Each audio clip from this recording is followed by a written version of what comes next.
They said, "Till death do us part," and meant it literally. These weren't breakups or scandals. These were marriages that ended in body bags, and somehow the stars who caused them kept their careers. Fatty Arbuckle's career destroyed. Hollywood was barely 20 years old when it met its first real scandal. Roscoe Fatty Arbuckle was one of the biggest stars in silent comedy, earning more than Charlie Chaplin. In September 1921, he threw a weekend party at San Francisco's Street Francis Hotel. By the next day, actress Virginia Ropp was found critically ill in his suite. She died 4 days later. Newspapers exploded with headlines calling Arbuckle a monster. Reporters claimed she'd been attacked, and public outrage spread faster than any official report. Police charged him with manslaughter, then murder. Movie theaters pulled his films overnight.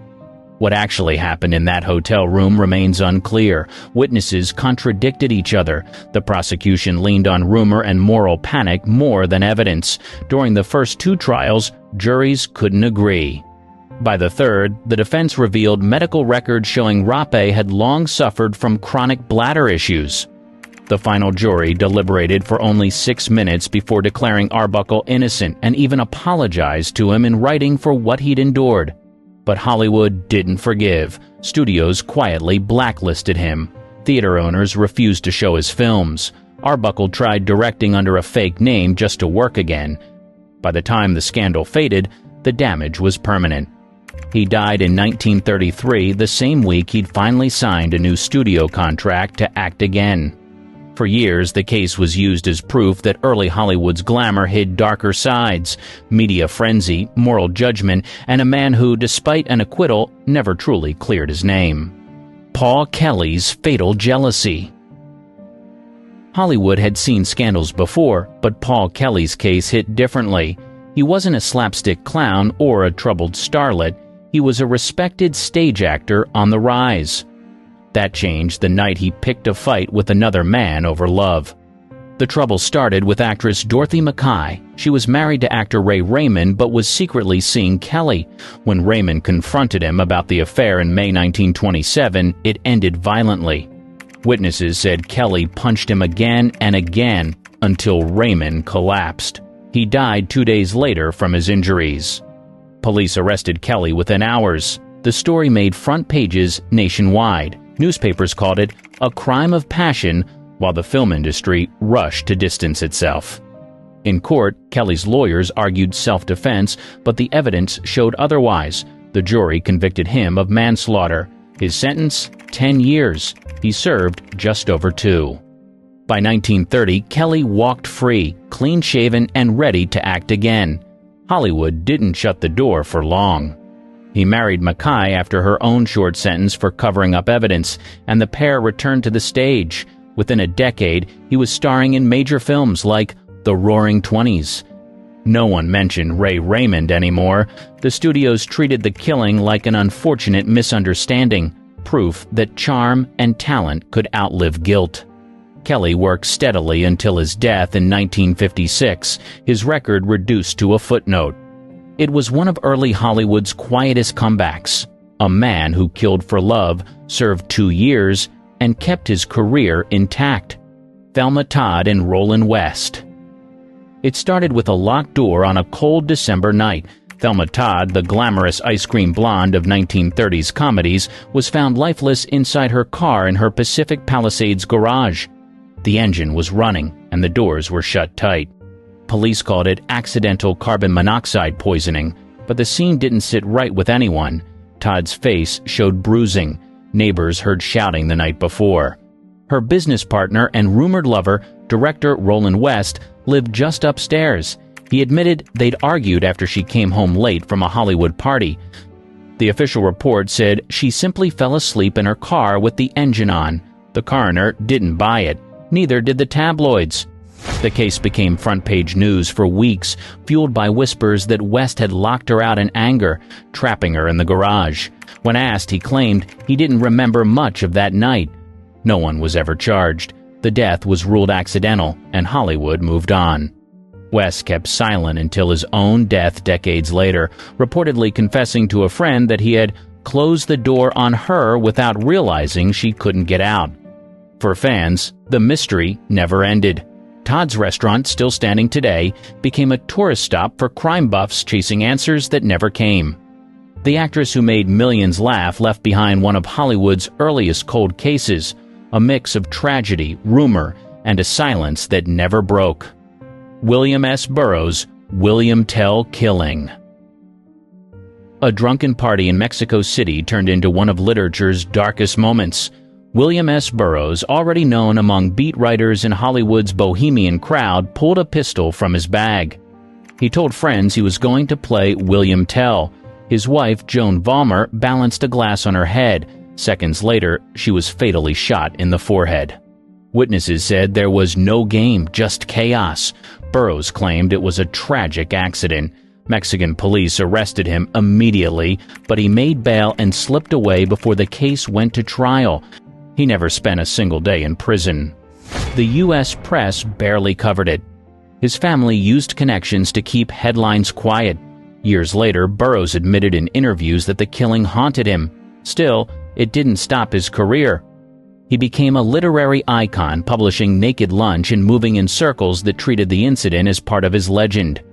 Behind the fame was a woman whose death never saw justice. No court ever examined the evidence. The bullet hole, the witnesses, the flight from prosecution, all left unresolved. Burroughs continued to give readings and appear in films, often cast as the eccentric intellectual. When asked about Joan's death, he called it the event that made him a writer. For many, it sounded less like regret and more like confession. Spade Cooley's murderous rage. The king of Western swing had everything: money, fame, and a hit TV show that made him one of the biggest country entertainers of the 1950s. But behind the spotlight, Spade Cooley was unraveling. His temper was violent, his jealousy constant, and his wife, Ella May, had filed for divorce. On the 3rd of April, 1961, their 4-year-old daughter came home to a nightmare. Police later confirmed that Cooley had beaten Ella May to death in their California home. The injuries were so severe that investigators called it one of the worst domestic attacks they'd ever seen. At trial, Cooley blamed stress and claimed she'd confessed to an affair moments before he lost control. The jury didn't buy it. He was convicted of first-degree murder and sentenced to life in prison. That should have been the end of the story. But Cooley's fame followed him into his cell. Fans sent letters of support, and California's governor personally approved his parole after less than 9 years. In 1969, during a prison furlough concert, Cooley collapsed and died of a heart attack, minutes after bragging to reporters that he was free again. His early release stunned the public. A man who'd once sold out concert halls had killed his wife in cold blood and nearly walked back into show business. Hollywood's memory of him faded fast, but the message lingered: fame could bend justice, even for murder. Lana Turner and the Stompanado killing. The scream that night came from inside Lana Turner's Beverly Hills home. When police arrived, they found Johnny Stompanado, her boyfriend, lying on the bedroom floor with a knife wound to the stomach. Turner's 14-year-old daughter, Cheryl Crane, was holding the weapon. Minutes earlier, Stompanado had threatened Turner during another violent argument. Cheryl ran into the room, grabbed a kitchen knife, and tried to protect her mother. One quick motion ended his life. Within hours, every radio and newspaper in America carried the story. The press called it the most shocking tragedy in Hollywood. Turner testified through tears at the coroner's inquest, describing years of abuse and fear. Witnesses confirmed that Stompanado had beaten her before. The jury ruled Cheryl's action justifiable homicide, a legal term for self-defense. The teenager was released into her grandmother's custody, and no charges were filed. The case became an instant media circus. Crowds followed the mother and daughter to court, cheering as if it were a movie premiere. MGM even rushed Turner into a new film, Imitation of Life, playing a mother whose daughter turns against her. The timing was eerie and the box office record-breaking. Behind the glamour sat a real family shaken by violence. Turner never publicly spoke of Stompanado again. Cheryl grew up under constant scrutiny, her name forever tied to the night she saved her mother's life. Claudine Longet's fatal shot. Snow was falling outside the Aspen home of Olympic skier Spider Savage when police arrived. Inside, they found singer and actress Claudine Longet crying on the floor beside him. Savage had been fatally shot with a .22 caliber pistol. Longet told officers it was an accident. She said the gun fired while he was showing her how it worked. The couple had been together for several years, but friends told investigators their relationship was falling apart. Savage wanted her out of the house. Prosecutors believed the shooting happened during an argument, not a lesson. At trial, Longet's lawyers argued that the gun had a faulty trigger. The judge barred the jury from hearing key forensic evidence and even sealed the couple's private diaries. In March 1977, she was convicted of negligent homicide, a misdemeanor. Her sentence, 30 days in jail, served on weekends, plus a small fine. The public reaction was harsh. Headlines called it Hollywood justice. Savage's family protested the ruling, claiming wealth and fame had tilted the scales. Still, Longet's sentence stood. After her release, she quietly left the spotlight. Her music sales dropped and she stopped performing. Yet, she never expressed guilt. When asked years later, one friend said she still called the shooting an accident that took everything. The case became a textbook example of celebrity privilege in the 1970s, a fatal shooting, a short sentence, and a career that faded without real closure. Gig Young's wedding night killing. Hours after saying "I do," Oscar-winning actor Gig Young was dead, and so was his new wife. The couple had married only 3 weeks earlier in a small ceremony. On the 19th of October, 1978, police found them inside their New York apartment, Young on the floor, his wife Kim Schmidt beside him. Each had been shot once. A revolver lay near his hand. Friends told detectives he had been struggling for years with alcoholism, depression, and erratic behavior. Just months earlier, a film crew had removed him from a movie set because he couldn't stay sober. What made the case so shocking was how fast it happened. Schmidt was just 31, a magazine editor with no history of trouble. They'd met only weeks before the wedding. On paper, it looked like a happy new start for a troubled star. Behind the scenes, everyone knew Young had been unraveling. No note was found, and no warning signs were reported. Hollywood responded with silence. Studios released brief condolences, but no one talked about how one of their own had spiraled so far. For years, fans remembered Gig Young as the charming MC from They Shoot Horses, Don't They? Not the man who ended his career in tragedy. His death was ruled final. The file closed in days, but it left a dark reminder that even an Oscar couldn't mask the chaos behind the camera. Sid Vicious and Nancy Spungen. Hotel staff at the Chelsea in New York knew the noise from room 100 wasn't normal. When security finally entered, Nancy Spungen was on the bathroom floor with a single stab wound to her stomach. Her boyfriend, Sid Vicious of the Sex Pistols, was sitting nearby in a daze. Police arrested him immediately. He told officers, "I stabbed her, but I didn't mean to." Later, he changed his story, saying he woke up and found her dead. Detectives never recovered clear evidence. No fingerprints on the knife, no witnesses to the fight. The case against him was weak, but it didn't matter. The press had its villain. Out on bail, Vicious spiraled even harder. He overdosed on heroin multiple times and was arrested again for assault. Then, in February 1979, he took another fatal dose and never woke up. The murder charge was dropped. Nancy was only 20. Sid was 21. Together, they became the dark myth of punk, reckless love, fame, and destruction rolled into one. Hollywood later dramatized their story, turning two real people into pop symbols of chaos.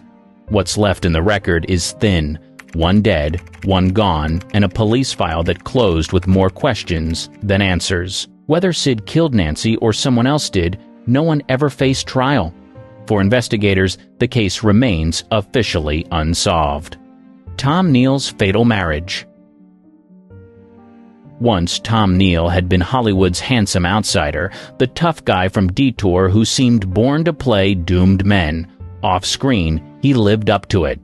A decade after beating actor Franchot Tone nearly to death in a fight over actress Barbara Payton, Neal was back in headlines for something far worse. On the 2nd of April 1965, police were called to Neal's Palm Springs home. Inside, they found his third wife, Gail Bennett, dead from a gunshot wound to the back of her head. Neal was sitting nearby, calm, holding a towel. He told officers the gun had gone off while he was cleaning it. Neighbors said they'd heard shouting earlier that morning. Detectives doubted his story, but couldn't prove intent. The district attorney reduced the murder charge to involuntary manslaughter. Neal was convicted and sentenced to 10 years, serving just 6 before his release in 1971. He'd already lost his career years before, but the trial sealed his fall. No studio would touch him again. Reporters who once covered his charm now wrote about a man broken by anger and alcohol. Neal died less than a year after leaving prison, found alone in North Hollywood at 58. Robert Wagner and Natalie Wood.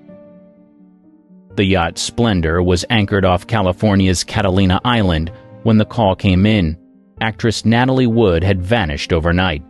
Hours later, her body was found floating near the shore, dressed in a red jacket and nightgown. She was 43. Aboard the boat were her husband, actor Robert Wagner, and her Brainstorm co-star, Christopher Walken. The three had been drinking heavily. Crew member Dennis Davern later told investigators he'd heard shouting and a thud before realizing Wood was missing. Wagner claimed she'd gone out to secure a loose dinghy and fallen by accident. The coroner initially ruled the death accidental drowning, but bruises on Wood's arms, a cut on her cheek, and inconsistencies in everyone's stories kept the rumors alive. Decades later, new forensic reviews and witness statements pushed the Los Angeles County Sheriff's Department to reopen the case in 2011. In 2018, Wagner was officially named a person of interest. He denied wrongdoing and has never been charged. Friends of the couple described their marriage as stormy, marked by jealousy and frequent arguments. Others insisted it was simply a tragic accident on a cold, dark night. O.J. Simpson's not guilty verdict. It began with flashing lights on a Los Angeles freeway. A white Ford Bronco crawled through traffic as millions watched live on television. Inside was O.J. Simpson, former NFL hero and movie star, wanted for the killings of his ex-wife Nicole Brown Simpson and her friend Ron Goldman. The crime scene was brutal. Detectives found blood matching Simpson's DNA on a glove near the bodies and another at his home. They found shoe prints from his size, and fibers from his car matched those on the victims. Still, the defense turned the trial into a cultural spectacle. Dubbed the trial of the century, it lasted 9 months. Prosecutors argued motive and physical proof. The defense said the LAPD had planted evidence and targeted Simpson because of race.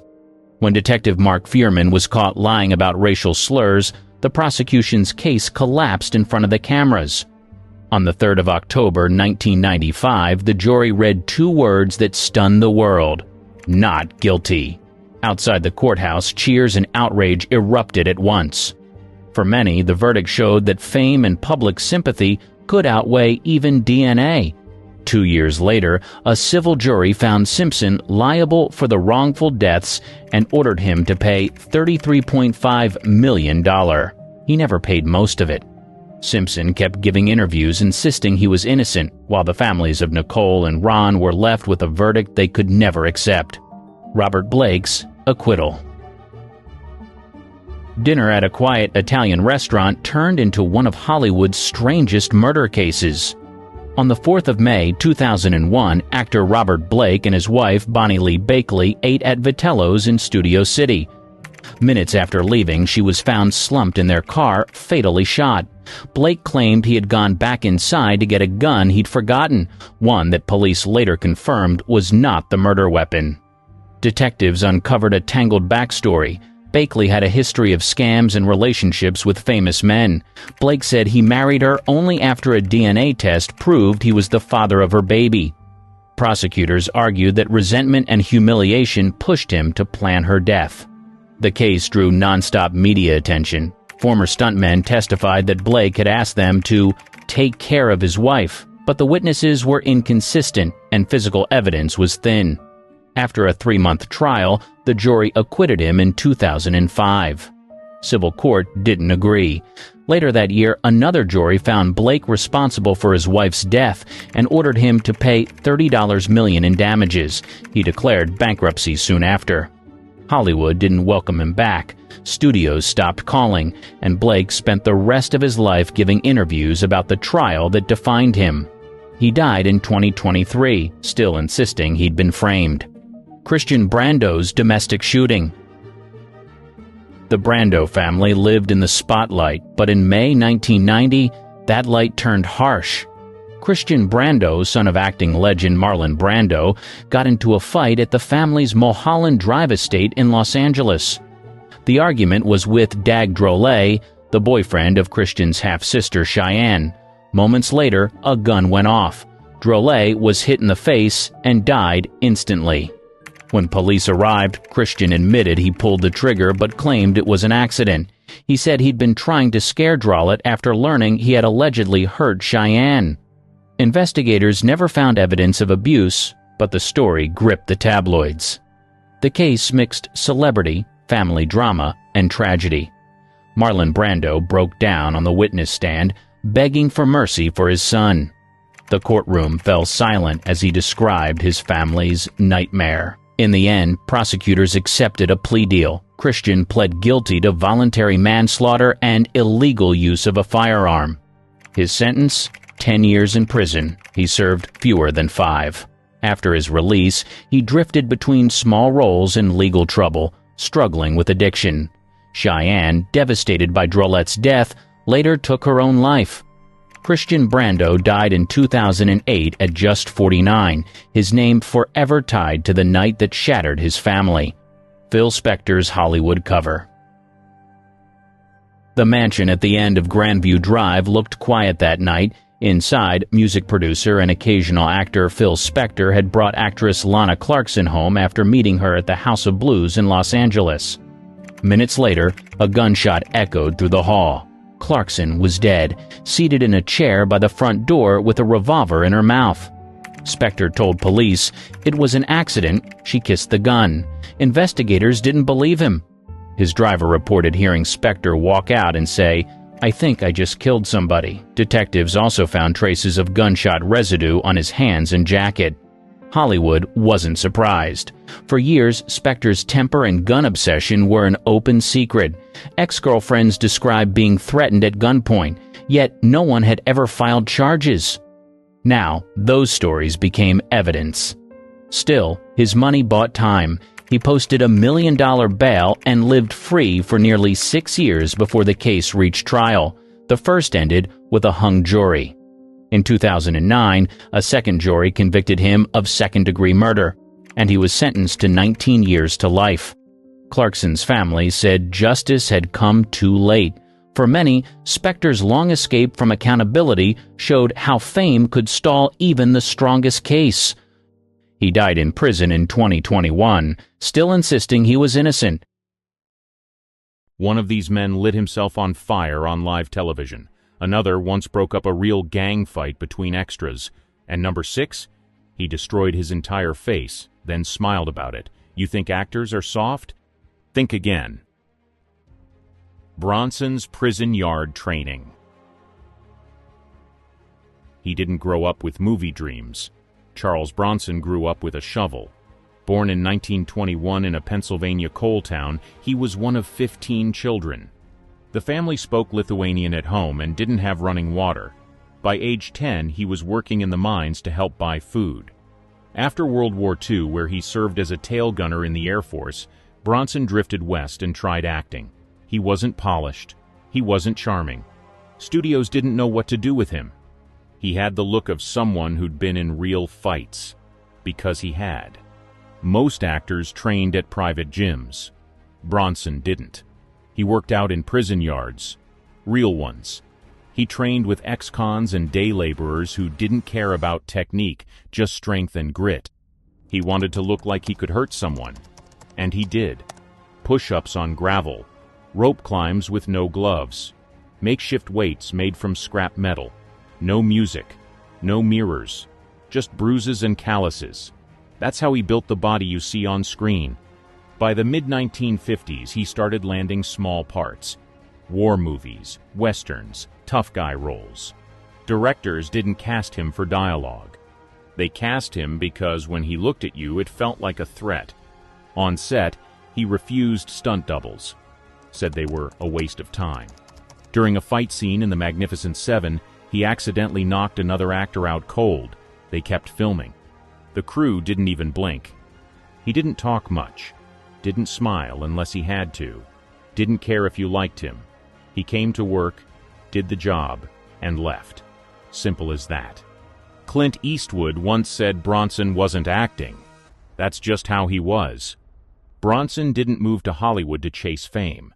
He moved because it was warmer than the coal fields of Pennsylvania. The rest? That was just muscle and timing. Lee Marvin gets shot, keeps filming. He was tough before he ever hit a movie set. He fought in World War II as a Marine, saw combat in the Pacific, and was shot in the back during the Battle of Saipan. One bullet clipped his spine. Another nearly took his sciatic nerve. He spent over a year in recovery. They gave him a medical discharge. He was 21. Lee Marvin didn't talk about the war much. When people asked, he'd just say, "I got off easy," which tells you everything. In the 60s, he became the face of rough, violent men on screen. No-nonsense detectives. Vengeful loners. Hired guns with dead eyes. The voice was deep. The stare was colder. In 1967, he filmed Point Blank, a violent, gritty revenge story. The movie was shot mostly on location, real streets, real buildings, real bruises. During one take, a squib, the kind of small charge used to fake bullet hits, misfired and caught him in the ribs. It wasn't serious enough for the hospital, but it tore skin and caused a deep welt. He didn't stop. He finished the scene, stayed in character, and never asked for a second take. Later, when someone on set asked if he was okay, he looked down, wiped the blood off his shirt, and said, "I've had worse." Then he lit a cigarette. That wasn't rare for him. Marvin hated fakes. He did his own fight scenes, most of his stunts, and pushed to keep things realistic, even if it meant someone getting hurt. Off-screen, he wasn't exactly mellow. He drank hard, brawled in bars, and had a temper that made directors nervous. But he showed up on time, knew his lines, and didn't complain. That made him easy to hire, even if it meant a little chaos. He once said, "If I wasn't acting, I'd probably be in jail." Maybe. Or maybe he'd still be in uniform. Eastwood's freezing river stunt. By 1971, Clint Eastwood had already carved out his image. Quiet, calm, deadly. Dirty Harry would lock it in. The role wasn't just about holding a gun. It was about holding your nerve. And Eastwood had plenty. Late in the film, there's a chase that ends with Harry diving into a rock quarry pond. What most people didn't know: that water wasn't just cold, it was near freezing. Not special effects, not a set. Just runoff, rain-fed, and stagnant. Producers offered a stunt double. He refused. Said it wouldn't feel real. Said it wouldn't be real. They rolled cameras. He jumped. 8 times. No wetsuit. No padding, no heat lamps. He surfaced with his face tight and his breath short, but he never called cut. Between takes, crew members offered warm towels and hot drinks. He took the towel, gave it back, and went in again. People on set said the water smelled bad. He never said a word about it. He'd done worse before. On Rawhide, he was known for taking real falls off horses. On Hang 'Em High, he let himself be pulled by a noose just to get the shot right. When a rope burn left a scar, he shrugged it off. That's what separated him. Eastwood never made a scene about doing a stunt. He didn't joke around. He didn't act like a hero. He just did the thing no one else wanted to do and did it like it was normal. Years later, a crew member said Clint didn't even change his expression after the last take. Just walked out, dried off, and said, "All right, what's next?" That quarry scene helped turn Dirty Harry into a hit. People felt the weight of it, because it wasn't fake. The water was freezing, the fall was real, and the man doing it was exactly who he looked like. Eastwood didn't perform toughness. He showed up with it. Robert Mitchum's Chain Gang Days. He wasn't shocked when the cops came for him.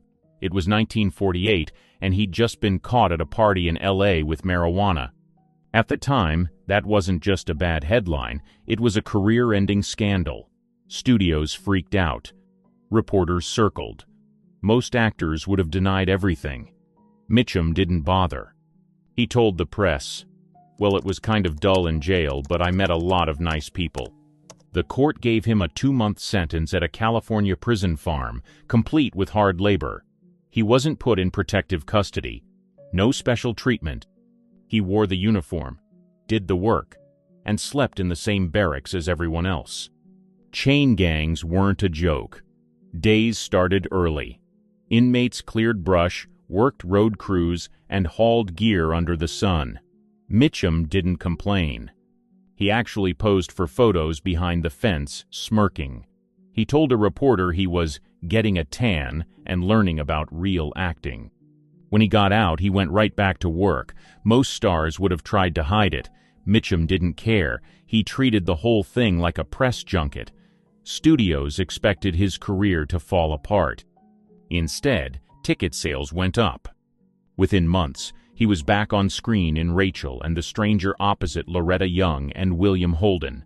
The scandal didn't touch the box office. If anything, it made him more appealing. People liked that he didn't flinch. He didn't fake an apology. He didn't play victim. He just owned it.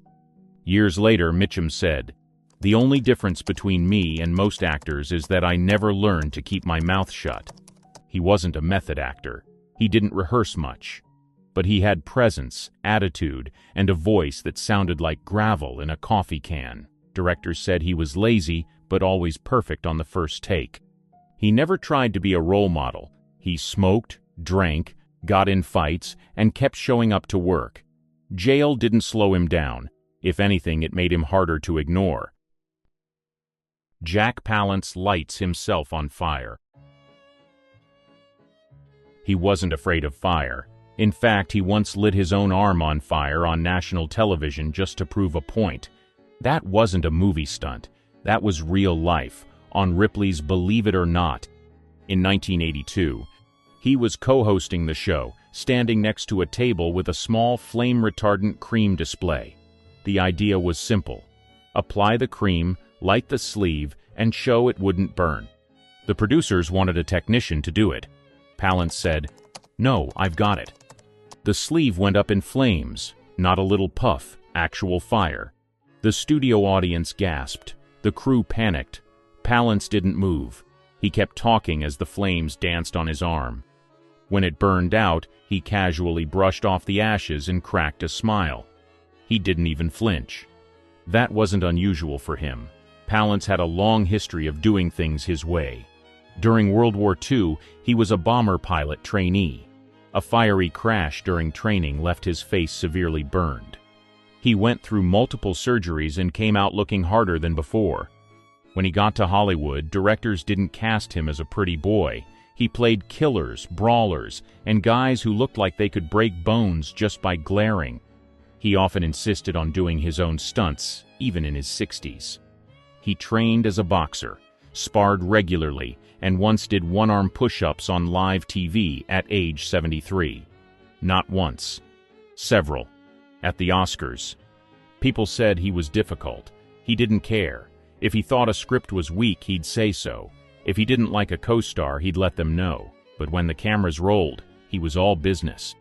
The fire stunt became a legend, not just because he did it, but because he did it without warning. No special effects, no prep crew, just a man who knew what pain felt like and didn't fear it. He didn't act fearless. He actually was. Mickey Rourke breaks his face. In the early 90s, Mickey Rourke was tired of acting. He'd gone from critical darling to tabloid magnate. Instead of chasing roles, he made a left turn straight into a boxing ring. Not celebrity boxing, actual professional fights. He trained like a real fighter. 6 days a week. Ran, sparred, took hits. His trainer, Freddie Roach, said Rourke could have gone far if he'd started 10 years earlier. But Mickey wasn't in it for titles. He said he missed the violence. He wanted to feel something again. Between 1991 and 1994, he fought 8 matches. Undefeated, with 6 wins and 2 draws. But the cost was brutal. He broke his nose, twice, shattered his cheekbone, cracked ribs, damaged his tongue. Doctors warned he might lose movement in his face. He kept going anyway. By 1992, his face was unrecognizable. Bones had shifted. His skin looked swollen. He underwent multiple surgeries just to breathe and chew properly. One operation went wrong and made things worse. Hollywood didn't know what to do with him. The handsome, smirking heartthrob from 9.5 weeks had been replaced by a thick-jawed, scarred version of himself. Casting offers stopped. Directors backed off. But he didn't seem to care. He was living in a small apartment, hanging with his dogs, training, and staying out of the spotlight. When asked if he regretted it, he said, "I'd rather be punched in the face than kiss someone's ass in Hollywood." Years later, he slowly returned. The Wrestler in 2008 brought him back. He played a washed-up fighter with a broken body because that's who he was. Rourke didn't fake toughness. He didn't need to. He lived through broken bones, bad press, ruined looks, and still came back swinging. Most actors avoid pain. Rourke chased it. Danny Trejo breaks up riot. His face tells a story. But his past? That's another level. Before he ever stepped in front of a camera, he did time in San Quentin. Armed robbery, drug charges, solitary confinement, the real stuff. By the time he got out, he wasn't just clean. He was dangerous in a different way. Calm, controlled, and respected. In the early 90s, Trejo was working on a low-budget movie in East LA. The set had hired local gang members as extras. It was supposed to be a street scene. But tension built fast. 2 rival sets recognized each other. Trash talk turned to threats. People started reaching for weapons. The director froze. Security backed off. But Trejo stepped in. He walked right into the middle of the crowd and didn't raise his voice. He just said, "Not here, not now, this is my set." They stopped. Not because he was yelling, but because they knew who he was. He wasn't a celebrity. He was one of them. A guy who'd done time, earned respect, and walked the walk. Within minutes, the tension broke. The scene got filmed. No blood, no cops, just Trejo. It wasn't the first time he stepped in like that. On other sets, he helped young actors stay clean, talked to extras struggling with addiction. Producers didn't hire him for PR. They hired him because he could handle chaos. He started acting by accident. He was helping a friend stay sober and ended up on a movie set. A casting agent saw him and said, "You look like a convict." He smiled and said, "I am." Trejo's roles have ranged from action villains to taco commercials, but his real life beats any script. He's been stabbed, shot at, and locked up. Now he runs recovery centers and youth outreach programs when he's not filming. He once said, "Everything good that's happened to me is from helping someone else." That day on set, he didn't throw a punch. He didn't yell. He just stood there, steady, and that was enough. Tom Cruise hangs off plane. He doesn't fake stunts. If there's a way to do it for real, he'll do it. And in Mission Impossible Rogue Nation, he proved it again by hanging off the side of a military transport plane. For real. No green screen. No tricks. It was an Airbus A400M, a 4-engine military aircraft designed to haul tanks. Cruise was strapped to the door by a thin harness, wearing a gray suit and wind goggles. The plane accelerated down the runway and took off, with Cruise clinging to the outside at 5,000 feet. They filmed it 8 times. Each take lasted several minutes. He was hit by wind, debris, and freezing air. A bird strike was a real concern. So was temporary blindness from wind exposure. Cruise had to keep his eyes open during the shot. He trained for weeks just to withstand the pressure. The studio was nervous. Insurance agents were horrified. The crew kept asking if he was sure. He kept saying yes. They even had a backup plan: film the shot with a stuntman and swap his face in post. Cruise refused. He said the audience would know. And that was the point. He's done this before. In Ghost Protocol, he scaled the Burj Khalifa. In Fallout, he did a halo jump from 25,000 feet. He also broke his ankle mid-jump, finished the take, and didn't stop filming. For Cruise, it's not about proving something, it's about control. He once said, "If I'm going to die, I want it to be on my terms."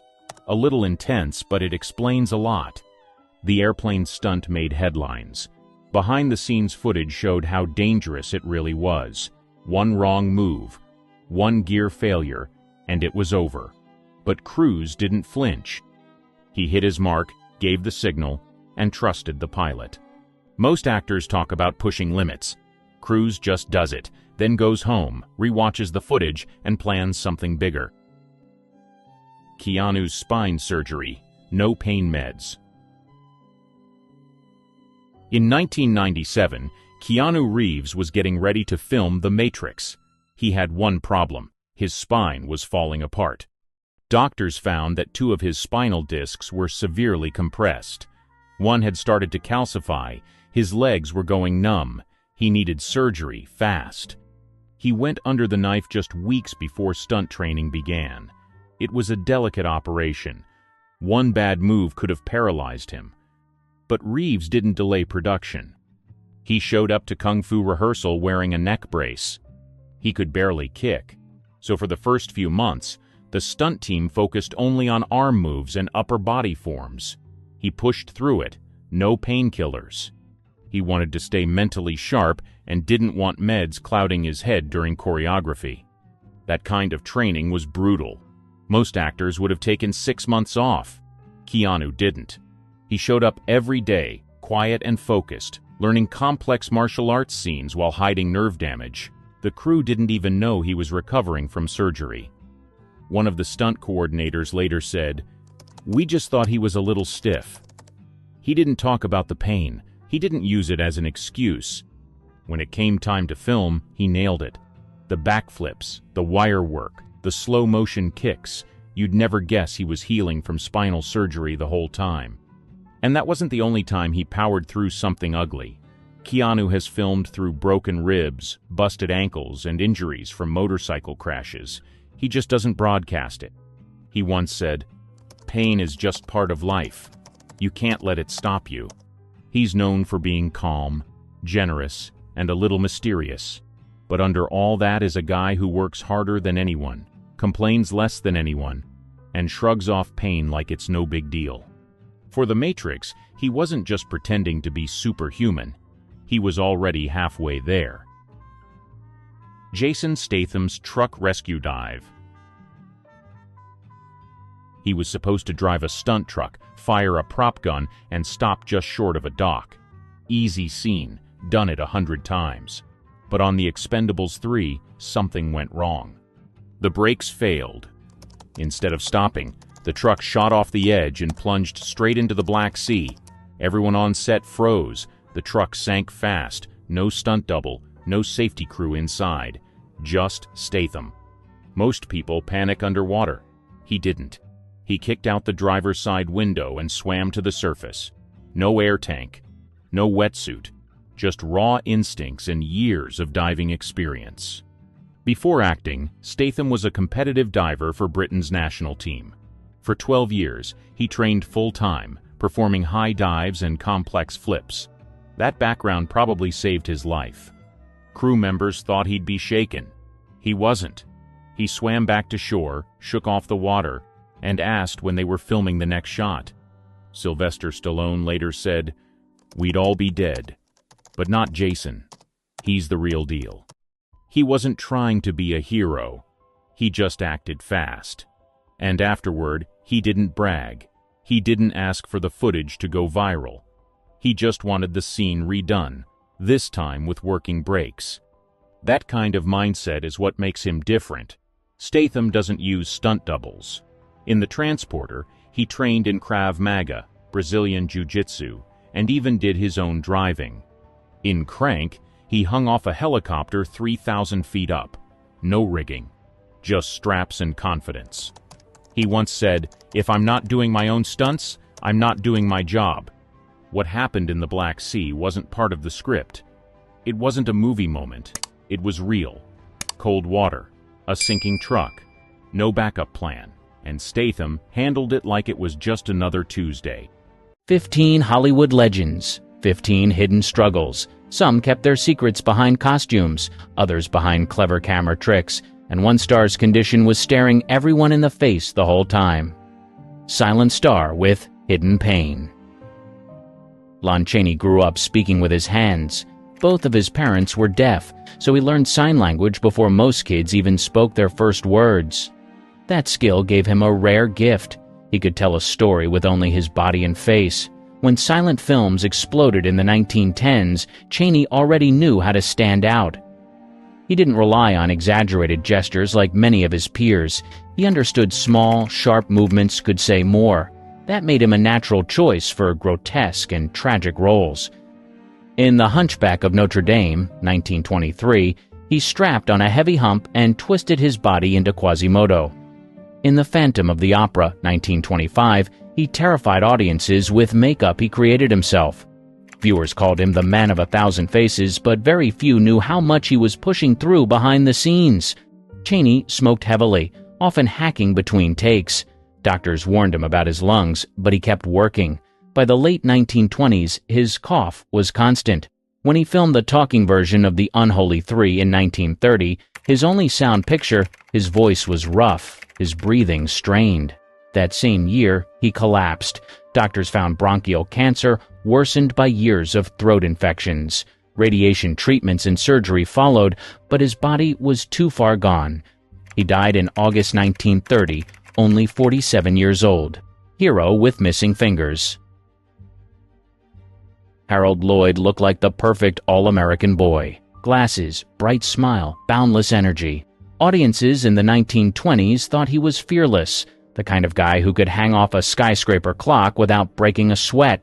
What they didn't know was that his right hand was partly fake. In 1919, Lloyd posed for a publicity photo holding what he thought was a harmless prop bomb. It exploded in his hand. The blast tore off his thumb and index finger, and shrapnel burned his face. At first, newspapers reported he might lose his sight and career. Instead, Lloyd recovered fast. A prosthetic glove with special padding hid the missing fingers, and the public never noticed. That glove let him keep making daring comedies, even after the accident. In Safety Last. 1923, he dangled stories above the street, clutching ledges and ropes with the hand that wasn't fully there. The tension was real. Every stunt carried a bigger risk than audiences imagined. Behind the scenes, he was careful about camera angles and kept his glove on at all times. His directors worked around the injury, never letting the audience see the truth. Friends said he treated the accident as just another obstacle, not a reason to slow down. Bombshell with hip dysplasia. Jane Russell became a sensation the moment Howard Hughes pushed her onto the screen in The Outlaw, 1943. She was sold as a sex symbol, the ultimate pin-up girl. But behind the glamorous image, Russell lived with a condition that made even walking painful. She was born with congenital hip dysplasia, a defect where the hip joint doesn't form properly. As a child, she wore braces and suffered constant discomfort. Doctors warned her that she'd live with pain her entire life. Even as Hollywood dressed her in tight gowns and put her under bright lights, the condition never went away. Russell handled it quietly. On set, she limited her movement and learned how to pose in ways that didn't strain her hips. In musical numbers, she was less mobile than other stars, so choreographers designed routines around her. Her stillness became part of her screen persona, sultry, calm, and steady. Few realized it was necessity, not just style. Off-camera, Russell leaned on exercise and medical treatments to manage the condition. She admitted in interviews that the pain was constant, but she refused to let it stop her career. Instead, she turned to singing, stage work, and eventually television, areas where she could control how much she had to move. Veteran with one blind eye.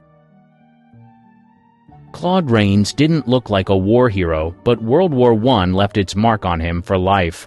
While serving in the British Army, he was caught in a poison gas attack. The chemicals scarred his throat, left him nearly blind in one eye, and permanently damaged his vision. From then on, he had no depth perception, a serious problem for any actor on stage. Yet Rains refused to quit. He trained at the Royal Academy of Dramatic Art in London, focusing on voice and presence rather than physicality. His gravelly tone and precise delivery made audiences forget the fact that he often struggled to judge distance. On stage, he sometimes misstepped or bumped into scenery, but he turned those flaws into part of his style. When Hollywood came calling in the 1930s, Rains carried his disability with him. In The Invisible Man, 1933, his first major film role, his face stayed hidden under bandages for most of the movie, but his commanding voice carried the story. He went on to scene-stealing roles in Casablanca, 1942, Notorious, 1946, and Mr. Smith Goes to Washington, 1939. Directors knew how to stage him, so the audience never saw his struggle with depth. Friends and co-stars noticed, though. Rains occasionally reached out for props with the wrong hand or misjudged how far away someone was, but on film, the disability disappeared. Viewers only saw charm, menace, or authority, whatever the role demanded. Tragedy after the crash. Montgomery Clift was Hollywood's golden boy in the late 1940s. With his soft voice and raw emotion, he brought a new kind of acting to the screen. By the mid-1950s, he was at the top, starring in From Here to Eternity and earning a reputation as one of the most gifted actors of his generation. Then, in 1956, a car crash changed everything. One night, after leaving a party at Elizabeth Taylor's house, Clift drove down a winding road in Beverly Hills. He lost control and slammed into a telephone pole. Taylor was the first to reach the wreck. She pulled him from the car, saving him from choking on broken teeth and blood. The accident shattered his jaw and nose, left deep facial scars, and damaged his vocal cords. Clift underwent extensive reconstructive surgery, but he never looked the same. Photographers began talking about the longest suicide in Hollywood history as his handsome face became marked by pain and exhaustion. On screen, he tried to hide the scars with lighting and makeup. Still, audiences noticed the change. The physical injuries were only part of it. Clift lived with constant pain and developed a limp from the crash. He leaned heavily on painkillers and alcohol, which fueled his decline. Even so, he gave haunting performances in films like The Misfits, 1961, where his broken body and haunted eyes seemed to match the characters he played. Montgomery Clift was only 45 when he died in 1966, a victim of the damage that began with that crash. His career never fully recovered, but his work after the accident carried a depth that came straight from his hidden suffering. Gangster star with sciatica. James Cagney built his career on speed, quick talk, quick fists, quick steps. He stormed across the screen in films like The Public Enemy, 1931, and became the model for the tough-talking gangster. But while audiences saw power and energy, Cagney often fought through crippling back pain. By the 1940s, Cagney developed severe sciatica, a nerve condition that caused pain to shoot through his lower back and legs. At times, it left him limping or unable to stand for long. Yet he refused to let it stop him. On set, he choreographed his own movements to hide the limp. He adjusted his dance routines, leaning on sharp staccato steps that fit his screen style while protecting his back. In musicals like Yankee Doodle Dandy, 1942, Cagney dazzled with his tap routines. Few knew how much pain went into those kicks and spins. He trained himself to make every move look effortless, even when his body was screaming. The pain grew worse as he aged, forcing him to step away from Hollywood more than once. He spent time on his farm, painting and raising horses, partly because the physical demands of acting had become harder to manage. Still, when he returned for later roles, he brought the same intensity, even if he had to pace himself carefully. Detective with Glass Eye. Peter Falk's trademark squint wasn't an acting choice. It was the result of cancer he fought as a toddler. At age 3, surgeons removed his right eye to stop the disease from spreading. For the rest of his life, he wore a glass eye. The glass eye gave Falk an unusual look. His gaze was never perfectly even, and it sometimes threw people off in auditions. Early on, one studio head told him he'd never be a star because of it. Falk didn't listen. He pushed into television and film, building a reputation as a tough, natural performer. On stage and on set, the glass eye occasionally caused problems. Falk joked that he had trouble hitting his marks because of poor depth perception. Directors worked around it, but most audiences never noticed. Instead, they saw his sharp timing and sly sense of humor. By the 1970s, Falk had become a household name as Lieutenant Columbo, the scruffy TV detective who always looked one step behind but was really 2 steps ahead. Columbo's tilted head and curious squint became iconic, and the disability that once threatened Falk's career became part of what made him unforgettable. Away from the camera, Falk rarely talked about the eye unless asked. He preferred to focus on his work, yet colleagues often remarked on how he turned what others saw as a weakness into a tool. His uneven gaze made Columbo look distracted, only to deliver the knockout line when no one expected it. Actress with severe tremor. Katharine Hepburn never tried to be ordinary. Her clipped voice, fierce independence, and sharp wit made her stand out from the start.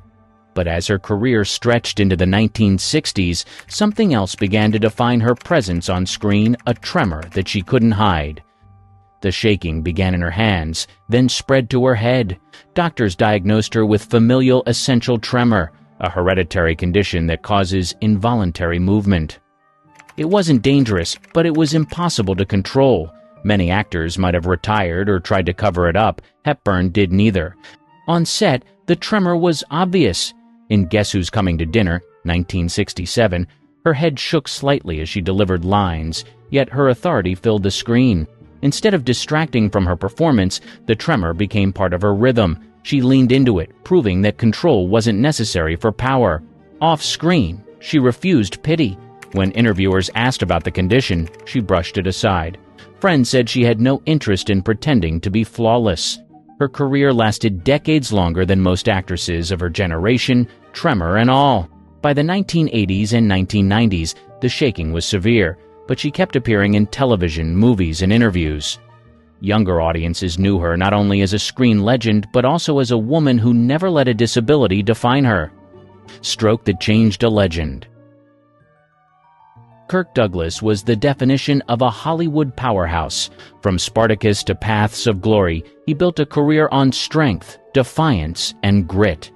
Then, in January 1996, at age 79, his life changed in seconds. He suffered a massive stroke that left him with slurred speech and partial paralysis on one side of his face. For many actors, that would have been the end. Speech is the tool of the trade, and Douglas could barely form words. Doctors warned him he might never talk clearly again, but Douglas refused to vanish. He pushed through therapy, practicing for hours every day. His voice never fully returned, yet he worked to be understood. Only a month after the stroke, he shocked Hollywood by appearing at the Academy Awards. Shaking, struggling to speak, he stood before millions and addressed the audience. The crowd gave him a long-standing ovation. It wasn't for Spartacus or the films that made him famous. It was for his refusal to hide. Douglas lived another 24 years, writing books, giving interviews, and making appearances even as his speech remained difficult. His disability was visible, but he carried it with the same fire he had shown on screen. Decline everyone could see. Marlon Brando redefined acting in the 1950s. With A Streetcar Named Desire and On the Waterfront, he brought a raw, natural style that changed Hollywood forever. But by the 1980s and 1990s, his career was no longer shaped by his talent alone. His body was failing, and the decline was impossible to miss. Brando gained a massive amount of weight, at times reaching over 300 pounds. He battled diabetes, congestive heart failure, and crippling joint pain. Walking across a set became difficult, and his voice grew heavy and slurred. Directors used camera tricks to work around his health, but even clever framing couldn't fully hide the changes. On the set of The Island of Dr. Moreau, 1996, cast members recalled how Brando often needed long breaks to catch his breath. He wore earpieces so assistants could feed him lines when his memory slipped.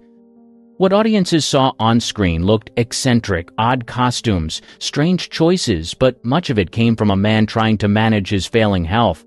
By the early 2000s, Brando rarely appeared in public. Reports about his health dominated the news more than his performances. In July 2004, he died from respiratory failure after years of complications from obesity and diabetes. Horror icon with sciatica. Bela Lugosi became immortal the moment he stepped on stage as Dracula in 1927 and carried the role to film in 1931. His deep accent and piercing stare made him a horror legend. But behind the cape and charm, Lugosi lived with a body that never stopped hurting. During World War I, he served as a soldier in the Austro-Hungarian army. Combat injuries left him with chronic back problems. As he aged, the pain grew worse, diagnosed as sciatica nerve pain that shoots from the lower back down the legs. For a man known for physical roles, it was a serious burden. Lugosi endured surgery to ease the pain, but doctors prescribed morphine for relief. He became dependent on it, along with other medications. Still, he kept working, often hiding his discomfort with rigid posture and dramatic movements that suited his gothic roles. Audiences thought he was projecting power and menace. In truth, he was fighting pain with every step. By the 1950s, Lugosi's addiction and health struggles were no longer private. He shocked the public by admitting himself to a California state hospital for treatment, one of the first Hollywood stars to speak openly about dependency. The move earned him respect, but it came late in a career already damaged by illness and typecasting. Actress with childhood polio. Dinah Shore was known for her warm smile and smooth voice. In the 1940s and 1950s, she was one of the most popular singers in America, later hosting her own TV shows. But her career began with a battle that shaped her life from childhood polio. At the age of 2, Shore contracted the disease during a time when treatments were limited. The virus left her right leg weakened and slightly shorter than the left. For the rest of her life, she walked with a mild limp. Doctors told her family she might struggle to live a normal life, let alone one on stage. Her mother refused to let the illness define her. She encouraged Dinah to stay active, pushing her into swimming, tennis, and exercise to strengthen her body. Shore carried that discipline with her into adulthood. On camera, she learned how to stand and move so the limp was barely noticeable. Costumers and directors helped disguise it with clever wardrobe choices. When she performed on stage, audiences focused on her voice, never realizing the effort it took for her to walk with grace. Her charm and humor made her a favorite with troops during World War II, when she became the girl-next-door face of USO tours. Dancer with hidden arthritis. Gene Kelly looked unstoppable on screen. In Singin' in the Rain, 1952, he tapped through puddles with a grin that seemed effortless. But years of punishing rehearsals and non-stop performances came with a price. By middle age, Kelly was battling arthritis and chronic back pain that followed him for the rest of his life. Kelly was famous for demanding routines. He rehearsed until his feet bled, pushed his body into acrobatic leaps, and expected the same from his partners. Those long days built his reputation as Hollywood's most athletic dancer, but they also wore down his joints. By the 1960s, the pain became impossible to ignore. On set, Kelly adjusted choreography to protect himself. He favored sharp, quick moves that looked stylish but saved stress on his knees and back. Directors worked around his limits, framing shots so the audience never saw him favoring one side. He still dazzled, but every number came with pain. Off-screen, he tried therapy and rest, but arthritis only worsened. By his later years, he needed help with simple movement and eventually suffered a series of strokes. Even so, Kelly never admitted weakness while cameras were rolling. To fans, he remained the picture of energy and charm. Star with a hidden stutter. Jimmy Stewart's halting voice became one of the most recognizable sounds in film history. His slow drawl, broken by pauses, made him seem thoughtful and honest. Audiences assumed it was part of his style, but in truth, it came from a stutter he had carried since childhood. As a boy in Pennsylvania, Stewart struggled to get words out. The stutter made him nervous in school and in early-stage work. Teachers and acting coaches encouraged him to slow his pace, letting pauses fill the space when his speech caught. Over time, what began as a coping method turned into his trademark rhythm. By the time he reached Hollywood in the 1930s, Stewart had mastered turning the stutter into an advantage. In Mr. Smith Goes to Washington, 1939, his halting delivery added weight to speeches about honesty and justice. In It's a Wonderful Life, 1946, the pauses made him sound vulnerable and real. Few realized those quirks were tools to mask a speech disorder. On set, directors sometimes worried his voice was too hesitant, but audiences loved it. Stewart leaned into the pattern, making it part of his identity. Off-screen, he still faced moments when words stuck, but friends said he handled it with humor and patience. The stutter never went away, but Stewart built a career around it instead of hiding it. He proved that even a speech disorder could become a signature one that helped turn him into one of America's most beloved stars. Leading man in disguise. Alan Ladd didn't look like the typical Hollywood tough guy. He was only 5'6", far shorter than most leading men of the 1940s. On top of that, he carried scars from a childhood accident when he fell onto a hot stovetop. The burns left marks on his body, reminders of a painful beginning. Studios knew his size could be a problem in an industry that worshipped tall heroes. Cameramen got creative. They shot Ladd from low angles, paired him with shorter actresses, and used lifts in his shoes. Scenes were staged so he looked commanding, even when he was standing next to actors much taller than him. The strategy worked. In films like This Gun for Hire, 1942, and Shane, 1953, Ladd projected quiet strength. Audiences never noticed the tricks behind the camera. They saw a steely presence who could carry a western or a crime thriller with ease. But Ladd lived with constant insecurity about his height. Co-stars remembered him avoiding publicity shots that might expose the difference. The scars from his accident also made him self-conscious, though they were rarely visible on screen. He relied on Hollywood magic to cover what he thought of as flaws. Despite the hidden challenges, Alan Ladd became one of the most bankable stars of his era. She won an Oscar with a comeback and spent the next 30 years proving her critics right.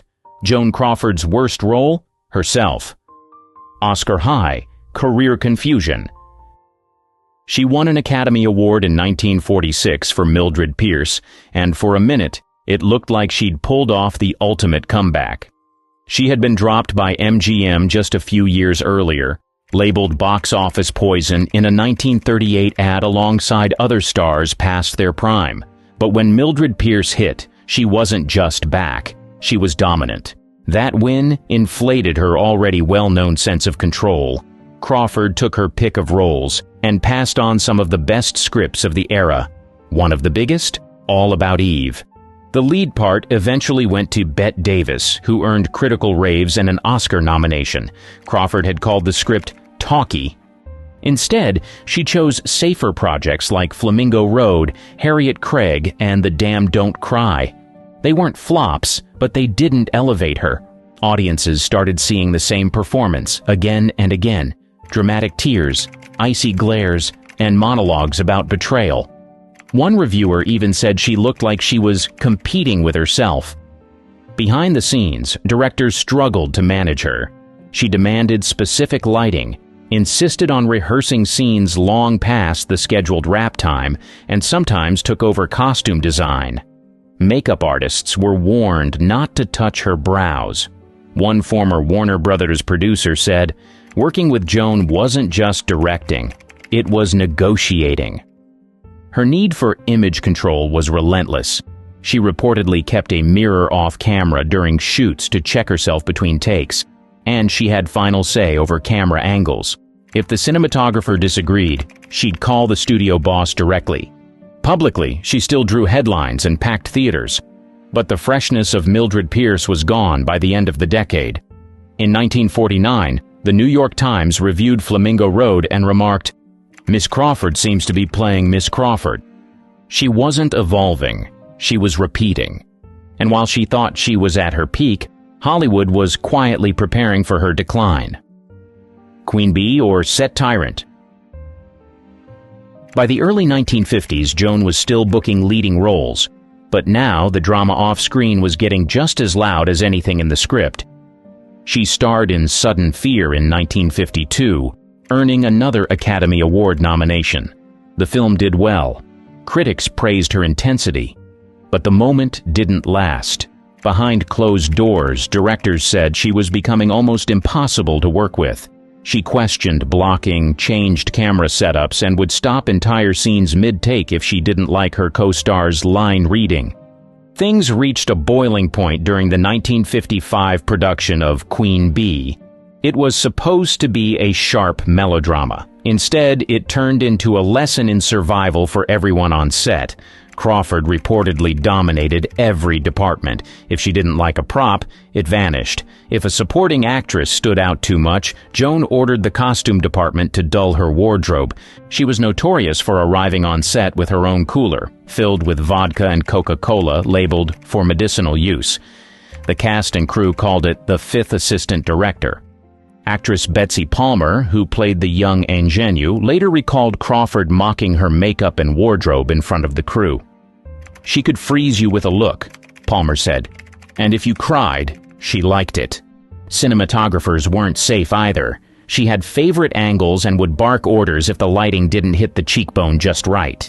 One grip reportedly said, if the light was wrong, she didn't fix her position. She fixed you.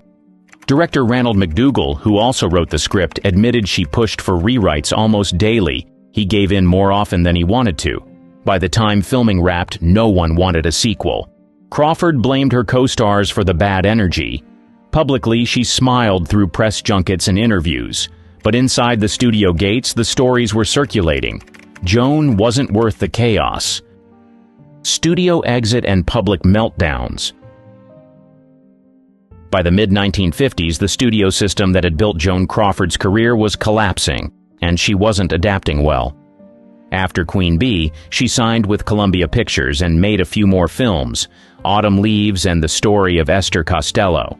Both were dramatic, emotional, and heavily marketed around her image. But younger stars like Audrey Hepburn and Kim Novak were taking center stage. Joan still demanded top billing. Audiences were starting to move on. Then came the real trouble. Warner Brothers let her go in 1959. After a long career with major contracts, she was now a free agent, with fewer offers and rising costs. Studios weren't interested in her rules anymore. One exec said, she could sell a movie, but the price was dealing with Joan Crawford. Around the same time, public appearances started backfiring. She showed up late to a charity event in Boston, slurring words and stumbling through her speech. The press brushed it off as illness. Privately, friends knew she was drinking more heavily. She started accepting television interviews to stay visible, but they weren't doing her any favors. On one talk show, she snapped at the host for calling her former screen queen. She was visibly agitated and corrected every question. The footage didn't go viral, this was the 50s, but word spread.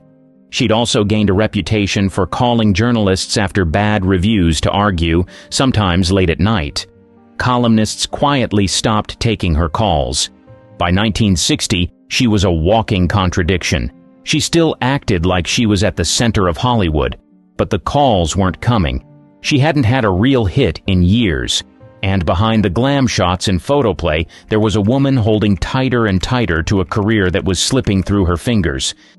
Pepsi power plays and boardroom battles. In 1955, Joan married Alfred Steele, the president of Pepsi Cola. He died just 4 years later, leaving her widowed, and with a new role, board member. It was supposed to be a graceful pivot. Instead, it turned into another battlefield. Joan jumped headfirst into the corporate world, attending shareholder meetings, launching publicity campaigns, and personally appearing at bottling plants. She called herself Pepsi's First Lady. Executives called her something else. Disruptive. She traveled across the country doing PR events in full movie star wardrobe. Local plant managers were confused. One Pepsi exec said she'd show up dressed like it was the Oscars to tour a syrup facility. Behind the scenes, tensions built. Joan demanded to approve advertisements and even vetoed slogans she didn't like. She once refused to appear at an event because the backdrop clashed with her outfit. Her name may have brought publicity, but it came with chaos. The board quietly moved to limit her power. In 1966, they forced her into early retirement. She was told during a board meeting, no warning, no dignity. She left the building in tears, reportedly muttering that they'd betrayed her. She told the press it was her decision. It wasn't. Years later, one board member said, "She didn't know how to be anything but a star. That works in movies, not in business." Crawford never forgot the humiliation. She continued calling herself a Pepsi ambassador and kept attending events on her own dime, even after being pushed out. This wasn't just about soda. It was about identity. Acting offers were drying up, and the last organization that needed her just shut the door. She had money, but no real career left. She still gave interviews pretending she had scripts lined up, but insiders knew there weren't any. Family fallout and Christina's silence. By the late 1960s, the cracks in Joan Crawford's carefully crafted image weren't just professional, they were personal. And her adopted daughter Christina was at the center of it. From the outside, Joan played the role of the perfect Hollywood mother. Magazine spreads showed her decorating nurseries and posing with matching outfits. But the reality behind closed doors wasn't as polished. Joan had adopted 4 children, Christina, Christopher, and twins Kathy and Cindy. By the late 60s, she was only speaking to one of them. Christopher had been sent to a military academy, then cut off entirely. The twins were mostly out of the picture. Christina was still around, but just barely. Tension between mother and daughter was obvious during press interviews. In 1968, when Christina took a small TV role on The Secret Storm, Joan called the producers and insisted on taking over the role while her daughter recovered from an illness. She was 60, playing a 24-year-old. The audience laughed. Christina was humiliated. They stopped speaking soon after. Neighbors and staff started talking. One former housekeeper said Crawford ran the home like a barracks. Rules were strict, punishments were harsh, and affection came with conditions. Christina would later claim her mother's behavior bordered on abusive, allegations that at the time weren't public but were quietly spreading in Hollywood. In 1973, Christina was hospitalized for a ruptured ovarian tumor. Joan never visited. Friends asked why. She reportedly replied, "She made her bed." To outsiders, Crawford still appeared poised and generous. She donated to charities, gave red carpet interviews, and smiled for cameras. But behind the PR photos was a woman estranged from her children, isolated in her own home and clinging to an image that wasn't holding up anymore. The next year, she'd try to return to the screen one last time. It would not go well. Final films and career freefall. Crawford's final chapter as a working actress came in 1970, and it wasn't glamorous. She starred in Trog, a low-budget British horror movie about a prehistoric creature discovered in a cave. She played Dr. Brockton, a scientist who teaches the creature to speak and wear clothes. The costume looked like a cheap Halloween mask. The script was worse. Joan had taken the role out of desperation. Major studios weren't calling, and she needed money to maintain her lifestyle. She reportedly clashed with the director and asked for script rewrites. The production team said she drank heavily on set and kept forgetting lines. When Trog was released, critics didn't hold back. Variety called it a waste of film. Others said it looked like a parody. Joan later admitted she never saw the final cut. She told friends it was beneath her. She never made another movie after that. By now, even the fan magazines had backed off. She was no longer the subject of admiration. She was nostalgia. Young audiences didn't know her. Older ones didn't want to see her like this. In 1972, she was honored at a film retrospective. She arrived in a heavy gown and thick makeup, waving to a crowd of mostly older fans. One reporter called it a tribute wrapped in denial. She still called herself a working actress. She still told friends she had offers on the table. But no one was offering anything. Trog had done more than kill her career. It turned her into a punchline. The Queen of MGM was now remembered for a caveman movie. The photo that ended it all. By 1974, Joan Crawford wasn't taking many public appearances, but she made an exception for a charity event with Rosalind Russell. They'd both been stars in the same golden era. It seemed safe, until the photo came out. A black and white picture of Joan and Rosalind made the newspapers. It wasn't flattering. Her face was gaunt, her makeup heavy, and her eyes looked sunken. To most readers, it was just another red carpet shot. To Crawford, it was devastating. She called friends in a panic, said she looked grotesque. She reportedly cried for hours and demanded the photo be pulled from circulation. It wasn't. Editors ignored her. That was the last time she appeared in public. She canceled all future appearances, turned down interviews, refused to pose for photographers. According to close friends, she stopped looking in mirrors altogether. Her publicist later said she was terrified of being seen as old. And just like that, she vanished. There were no more red carpets, no fan meet and greets, no cameo offers. Her housekeeper reported that Crawford started wearing large sunglasses indoors and only allowed visitors in dim lighting. She turned away reporters at the door and kept curtains drawn day and night. She still answered fan mail, typed of course in perfect format, but only when the notes were properly respectful. Any letters that hinted at her age or past films were thrown out. One producer claimed she called him in 1974 asking about a role that didn't exist. She sounded hopeful, he said, and completely detached from reality. The woman who once demanded the spotlight now wouldn't even open the blinds. The Rosalind Russell photo didn't kill her career. That was already done, but it ended her last illusion, that she could still control how the world saw her. From this point on, Crawford was no longer a public figure. She was a myth hiding in plain sight. Alone in apartment 22G. She spent her final years in a modest apartment on Manhattan's Upper East Side, Unit 22G. It wasn't small, but it wasn't the mansion she used to host parties in either. She kept it spotless. Not just clean, sterile. Visitors said the smell of disinfectant hit you at the door. Furniture was arranged to perfection. White gloves were worn by cleaning staff. Not a fingerprint allowed. She still kept her vanity table, loaded with powders, creams, and fake eyelashes she didn't use anymore. She rarely wore makeup, rarely changed clothes, but the routine was still there. She had no live-in staff, just a rotating housekeeper and a nurse who came a few hours a day. She rarely took calls, and when she did, she demanded they keep it brief. Most of her old Hollywood friends had stopped calling anyway.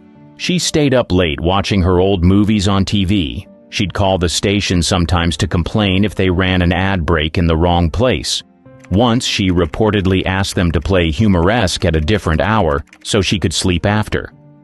Books lined the apartment, mostly self-help, etiquette, and old fan magazines with her on the cover. She had stacks of letters, many unopened, some from Christina. She didn't answer. Meals were delivered, groceries were ordered by phone. She insisted they be left at the front desk, no direct interaction. When staff visited, she often pretended she wasn't home. The woman who once threw legendary dinner parties now ate cottage cheese and crackers alone. She edited old clippings, cut her name out of magazines and pasted them into scrapbooks. In one, she labeled herself The Last Star, not in irony, in full sincerity. In 1977, she gave away her beloved Shih Tzu, Princess Lotus Blossom. She told her maid she didn't want the dog to watch her decline.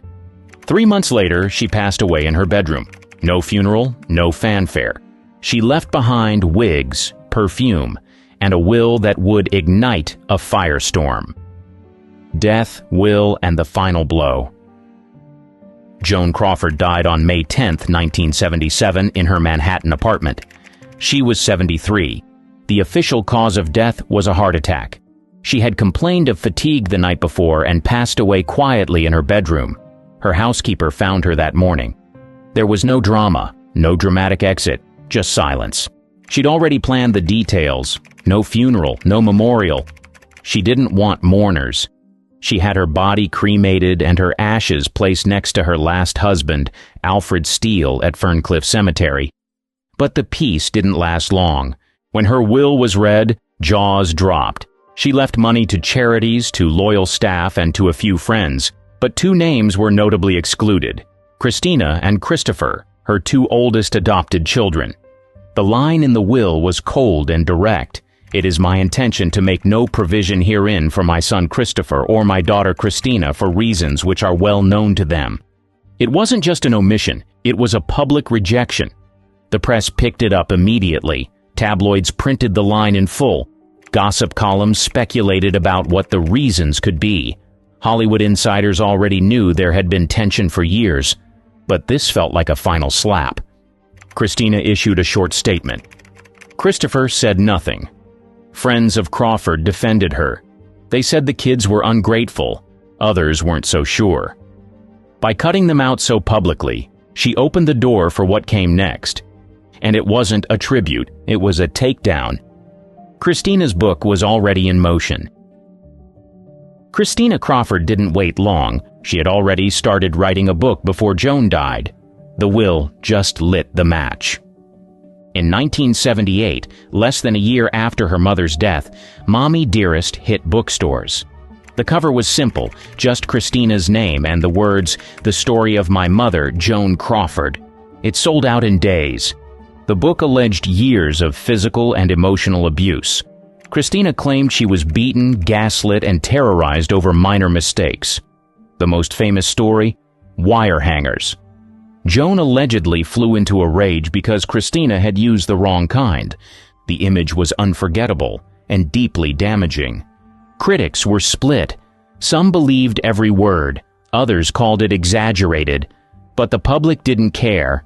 Joan Crawford, once a symbol of elegance, was now the face of celebrity cruelty. Mommy Dearest became a cultural lightning rod. It stayed on the bestseller list for months. The backlash was fast and loud. Joan's defenders, including actresses like Myrna Loy and Douglas Fairbanks Jr., called it slander.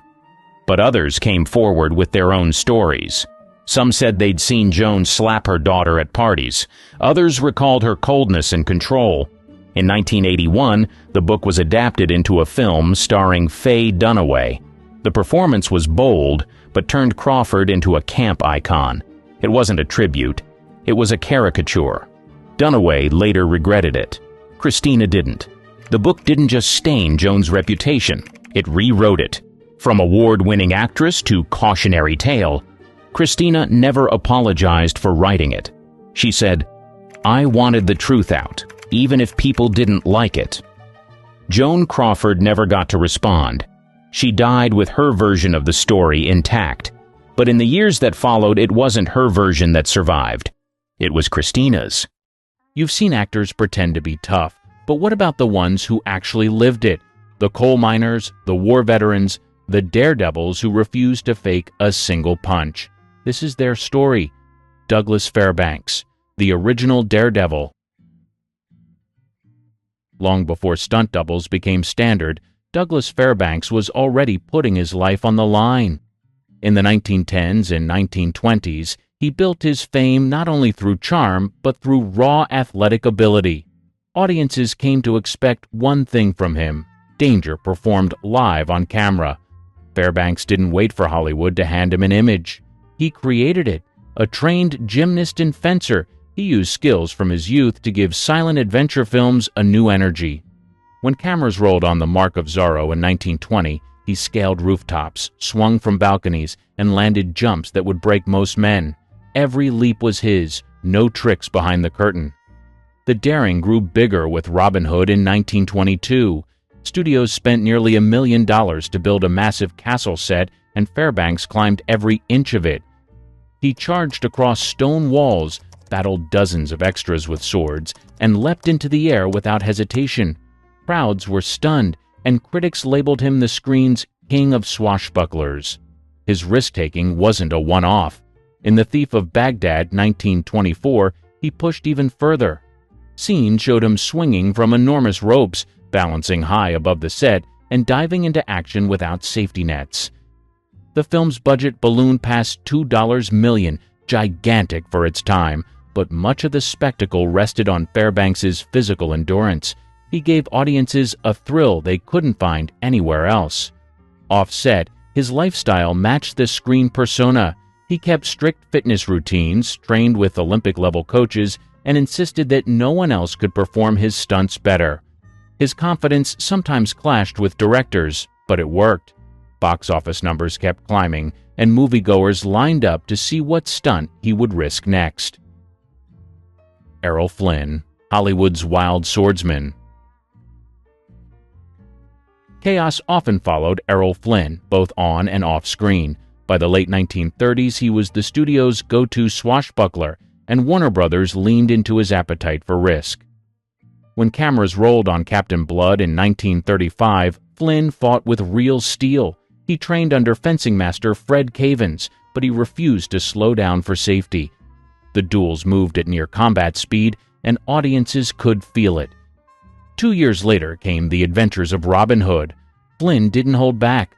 The sword fights with Basil Rathbone became Hollywood legends because neither man wanted to fake it. In one sequence, their blades struck so hard that sparks actually flew. Rathbone later admitted that Flynn was reckless but brilliant, a natural in battle scenes. Offset, danger didn't stop. Flynn's passion for sailing pushed him into storms off the coast of Cuba. One trip nearly killed him when his yacht smashed against rocks. Rescuers barely pulled him out in time. Instead of learning caution, he sailed again weeks later. Friends joked that he chased near-death experiences as if they were hobbies. Bar fights added to the legend. Flynn's nights in Los Angeles clubs often ended with broken glasses, bruised knuckles, and gossip column write-ups. His reputation as Hollywood's wild man was earned, not invented. Even Warner Brothers executives, desperate to protect their star, admitted he was uncontrollable once he had a drink in his hand. Stunt doubles were rarely used. In films like The Seahawk, 1940, Flynn clambered up rigging, swung onto decks, and fought full crews with a grin. Accidents happened, but he shrugged them off and kept shooting. Producers knew insurance costs were rising, but Flynn's charisma on screen guaranteed profits. The press loved reporting his antics. Headlines mixed his film heroics with stories of real brawls, making it hard to separate the man from the character. His adventurous life fed the myth, and Warner Brothers leaned on that image even as they struggled to control him behind the scenes. John Wayne, the cowboy who kept riding. In Hollywood westerns, toughness was expected, but John Wayne lived it long after cameras stopped. His rise came in the 1930s with smaller roles, but even then he insisted on doing his own riding. Horses threw him, saddles broke, and dust filled his lungs, yet he never asked for a stand-in. By the late 1930s, Wayne's physical resilience became part of his brand. On the set of Stagecoach in 1939, director John Ford pushed him through grueling desert shoots. Temperatures soared over 100 degrees, and cast members fainted under the heat. Wayne kept riding, sweating through, take after take. Ford later admitted that Wayne's endurance helped sell the image of the unshakable cowboy. Injuries followed him throughout the 1940s and 1950s. Falls during fight scenes cracked ribs, and long shoots left him with chronic pain in his shoulder. Yet when asked, he brushed it off with a joke and walked back into the next shot. His refusal to slow down impressed crews who saw the punishment he absorbed. By the 1960s, Wayne was already battling health issues. He underwent surgery for cancer in 1964, losing a lung and several ribs. Doctors advised rest. Wayne ignored them. Within months, he was back on horseback, filming The Sons of Katie Elder. His gait looked stiffer, but his presence on screen stayed commanding.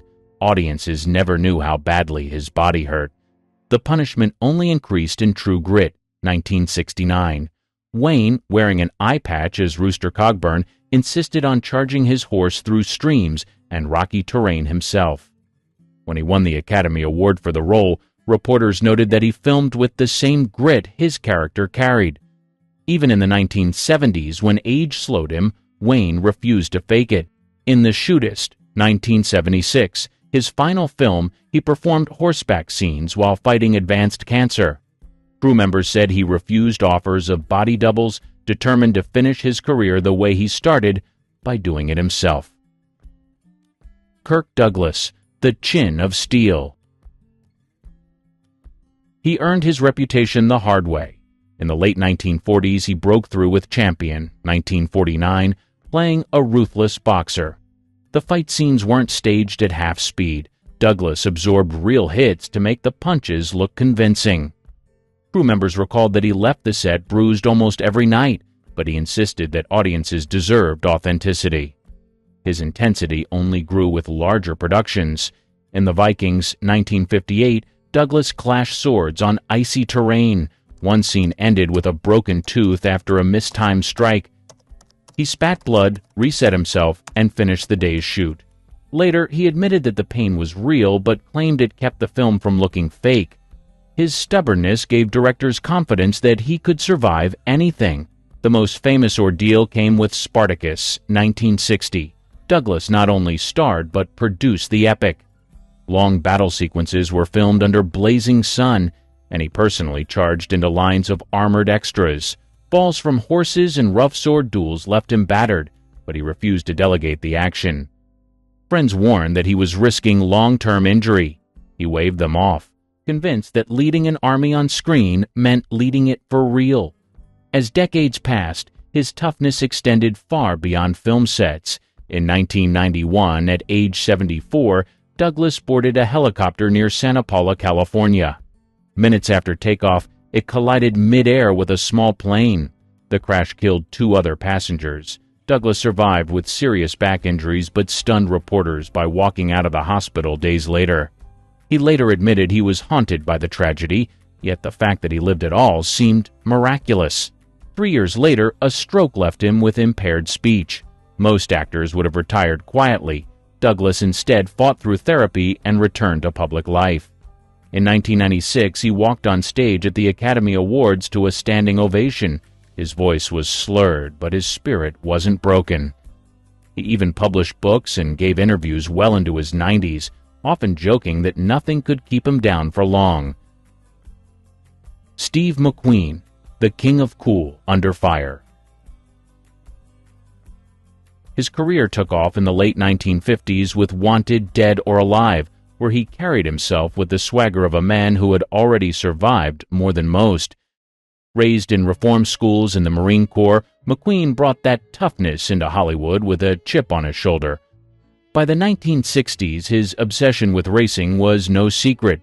McQueen spent weekends on motorcycles and sports cars, often entering professional competitions. In 1962, he placed second at the Elsinore Grand Prix, riding against seasoned racers. Studios worried that a crash could end their investment, but McQueen ignored warnings. He famously said, "Racing is life. Anything before or after is just waiting." That mindset carried into his films. In The Great Escape, 1963, McQueen insisted on doing much of his own motorcycle work. The legendary fence jump was finished by stuntman Bud Ekins, but the rest of the high-speed chases across German fields were McQueen himself. He skidded, crashed, and got back up until director John Sturges called it good.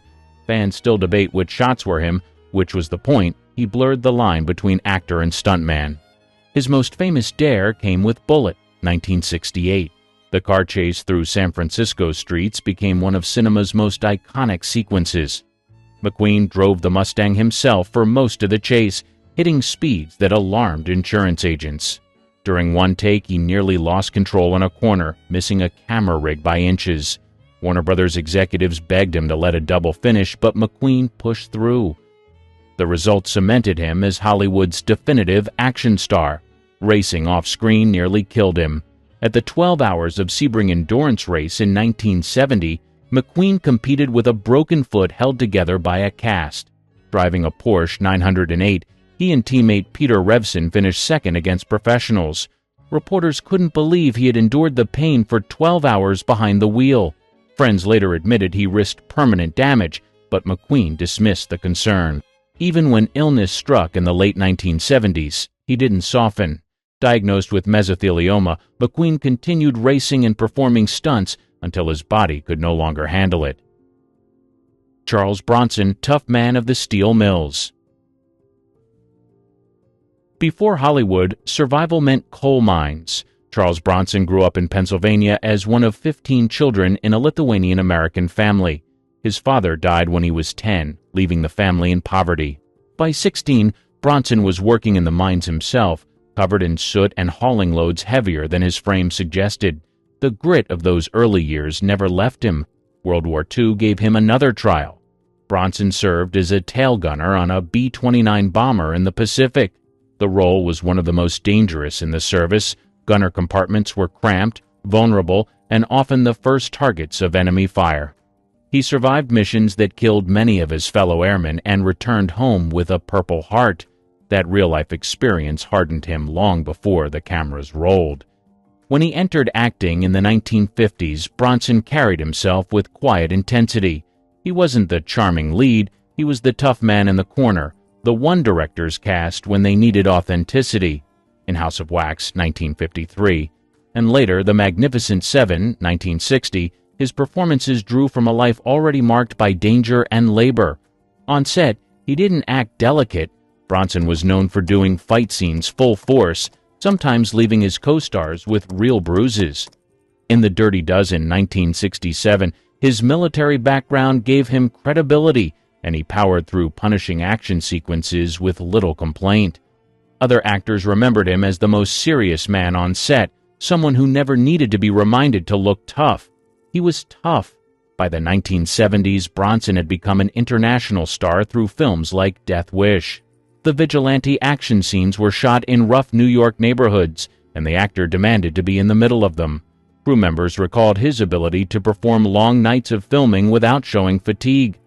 His stoicism impressed colleagues, but also made him intimidating. Few dared to joke around with him. Lee Marvin, brawler turned actor. War shaped him before Hollywood ever did.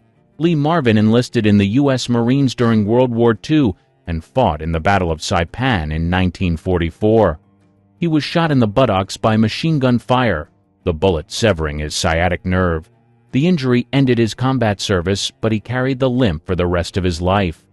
That limp later gave his screen presence a rough edge no acting school could teach. Back in the States, Marvin drifted into acting, bringing his real battlefield experience into every role. He started with small parts in the early 1950s, often cast as villains or soldiers. His scarred face and deep, gravelly voice made him stand out instantly. Directors knew they were hiring someone who didn't have to pretend toughness, he lived it.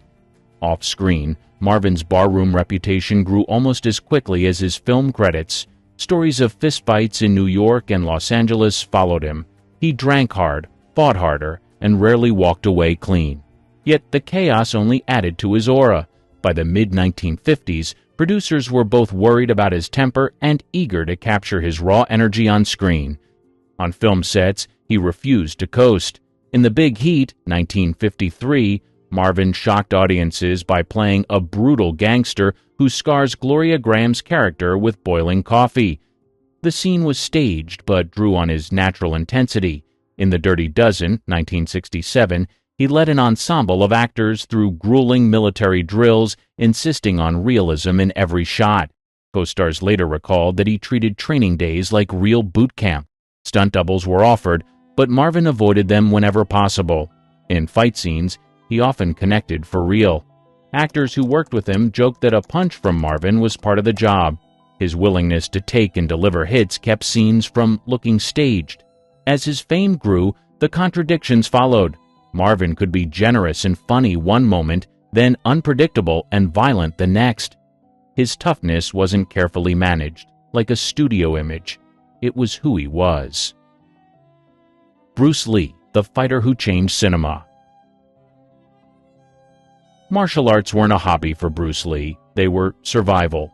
Growing up in Hong Kong during the 1940s, street fights were common, and Lee rarely backed down. By his teenage years, he trained under Wing Chun master Ip Man, sharpening skills that would later shake global cinema. When he moved to the United States in the late 1950s, Lee taught martial arts while trying to break into acting. Students included actors, athletes, and even future Hollywood stars. His reputation spread not because of flashy demonstrations, but because he fought with precision and intensity that startled anyone who stepped into his studio. Television gave him his first big showcase. As Kato in The Green Hornet, 1966, Lee stole scenes with explosive movements that looked faster than the cameras could catch. American audiences had never seen fight choreography delivered with such speed. What looked like trick editing was often just Lee moving at full power. Film roles in Hong Kong elevated him further. The Big Boss, 1971, and Fist of Fury, 1972, showed Lee dismantling opponents with strikes and kicks delivered in long takes. Directors didn't need quick cuts. Lee's timing carried the action. Audiences roared in theaters, and his fame spread across Asia. By the time Enter the Dragon premiered in 1973, Lee had become a global phenomenon. He choreographed most of the film's combat himself, insisting that fights look brutal and believable. On set, he demanded his partners strike at him with real force, adjusting movements until they matched his standards. Stuntmen later admitted that working with him left bruises but also gave them credibility. Away from cameras, Lee tested himself constantly. He entered full-contact sparring sessions with world-class fighters, never turning down a challenge. Stories circulated of him flooring opponents in seconds, though Lee avoided bragging. His focus stayed on refining technique and proving that martial arts could be both art and discipline. Though his life ended tragically at 32, Bruce Lee left behind a record of toughness that combined street fights, film sets, and cultural barriers. Mickey Rourke, boxer with a Hollywood comeback. Comebacks in Hollywood usually mean a new role. For Mickey Rourke, it meant stepping out of the ring after years of punishment. In the early 1980s, he broke through with Body Heat and Diner, building a reputation as one of the most talented actors of his generation. But he also carried a streak of volatility that mirrored his characters. By the early 1990s, Rourke walked away from acting to pursue professional boxing. It wasn't a gimmick. He entered legitimate fights, facing trained opponents in real arenas. Over the course of 8 matches, he compiled an unbeaten record with 6 wins and 2 draws. Reporters covered him not as a celebrity sideshow, but as a legitimate fighter. The cost was steep. Rourke suffered broken ribs, a shattered cheekbone, and a severely damaged nose. Surgeons later reconstructed parts of his face with cartilage taken from his ear. Years of sparring and headshots left him battered, and his looks, the same ones that once drew comparisons to Brando, were permanently altered. Friends pleaded with him to stop, but he kept training until the damage became impossible to ignore. When he returned to Hollywood in the late 1990s, producers were hesitant.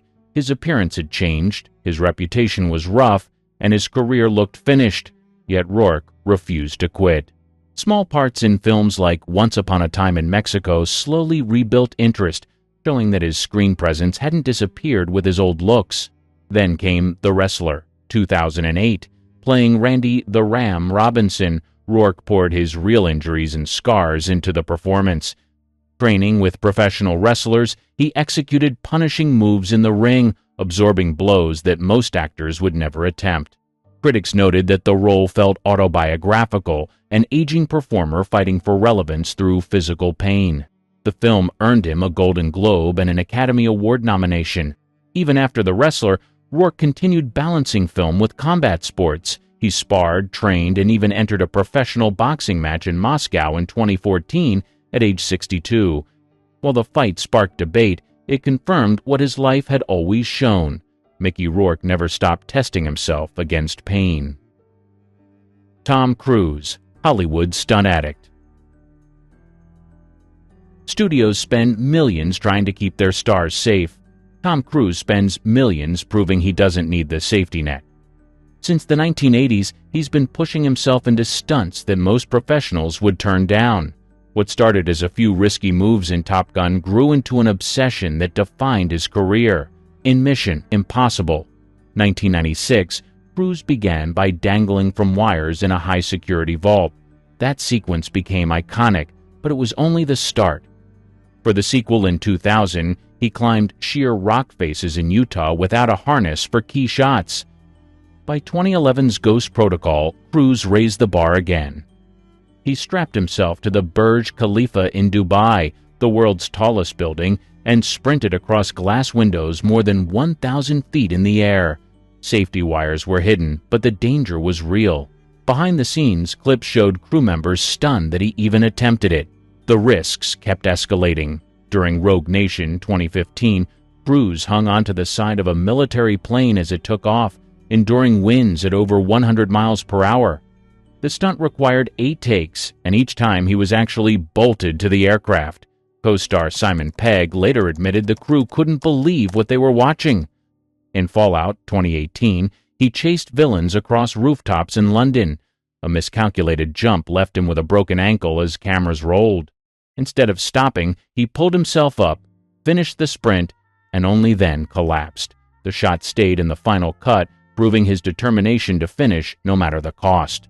Even into his 60s, Cruise hasn't slowed down. For Dead Reckoning Part 1, 2023, he drove a motorcycle off a cliff in Norway, parachuting into a canyon. He repeated the stunt multiple times to get the angle right. Director Christopher McQuarrie called it the most dangerous sequence ever attempted for film.